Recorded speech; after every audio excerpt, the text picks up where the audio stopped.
exciting thing about a business like Yahoo for a scientist, this is a business where a single idea can make or break a company.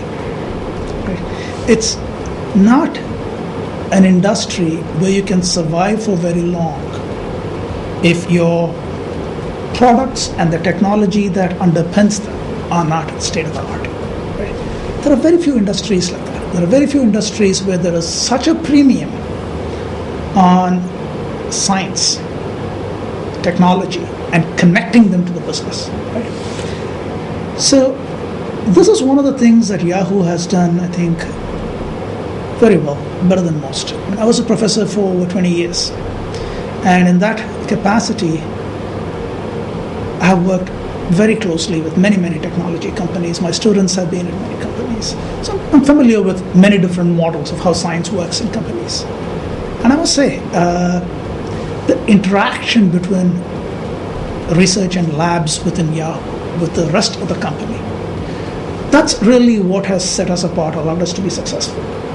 And that brings me to your question about my role as chief scientist. Right? I see my role as essentially having two parts to it. First, identify where we are headed as a company. Right? Sometimes perhaps even help shape some of that by providing visibility into technology trends. Right? But knowing where we are headed as a company, make sure that we are thinking about the science challenges, the technology challenges that will come up, and think about it before it comes up. Right? The second part of what I do is to do the matchmaking, right, between the product side of the company and the labs. So on a practical level, I run groups within research, right, actual scientists and engineers thinking about these things. But I also sit on the staff of basically the people who run the portal side of the company and those who run the infrastructure or cloud side of the company. So on a weekly basis, I'm sitting in at their staff and figuring out what are the burning issues on their mind. And my job is to connect these two dots, right? Make sure that the research we are doing is going into the right place. And conversely, that those people know what's possible, what's not. Right? This matchmaking, that's my key job. Ultimately, it's the same challenges that any technology-based company faces. Right? Placing the right bets. Right? Guessing what's going to be really critically important. Not now. Little ahead.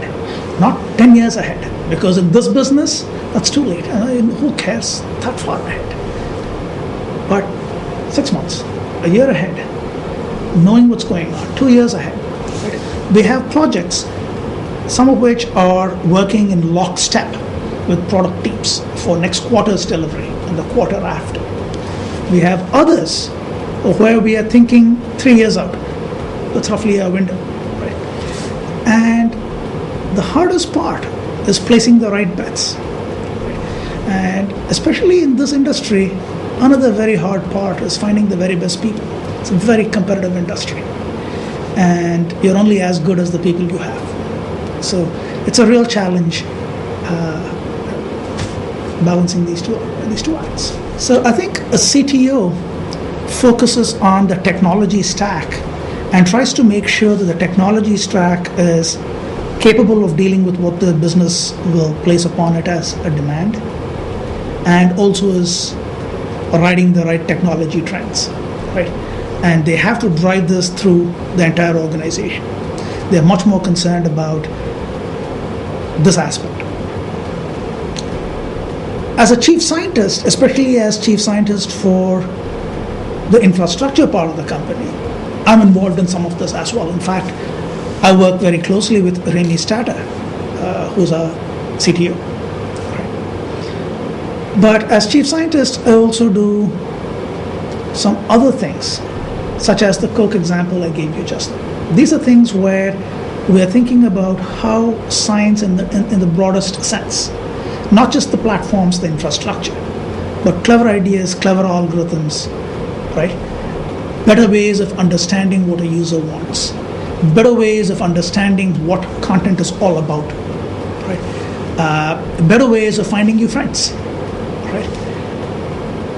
These are all things that involve clever ideas translated into good, efficient algorithms, right? But targeted at key business problems. This is not so much a CTO challenge as it is a science challenge, right? So I think these are a little bit overlapping, but very complementary roles. At least in Yahoo, I think it's worked very well for us. Really, I think it's a combination of two things. You have to have a little bit of the academic in you, because as a chief scientist, ultimately you are a scientist. You can't lose sight of that, right? And people are scientists not just because of the bottom line. They're scientists because they're inspired by the big themes, the big questions, right? And you can't lose sight of that. I mean, you can't think just about the next quarter and the next quarter. You have to think further out. So that takes someone who has patience, who's interested in deep problems with a long horizon. Right? Many academics exhibit these traits. But at the same time, a chief scientist is not a professor. Right? Having been both, I can tell you there's a very, very clear difference in the expectations for the two jobs. Right? Here you're expected to deliver. Maybe not on the time frame of the next quarter, although that would be nice, but within some reasonable window. And for that, having a stint, maybe doing work on a project in another company, maybe doing a startup, these kinds of practical experiences are important too. Right? So I think more than anything else, this job requires a certain balance of what matters to you. And if you have that, from then on, I wasn't really joking the first time out. Some of it is simply acquiring the appropriate credentials and establishing yourself as someone capable of doing some science and tying it to practical things. Right? But there's also a great deal of timing and circumstance. Right? But whether or not you become a chief scientist, if you're on this path, I think you'll be pretty happy.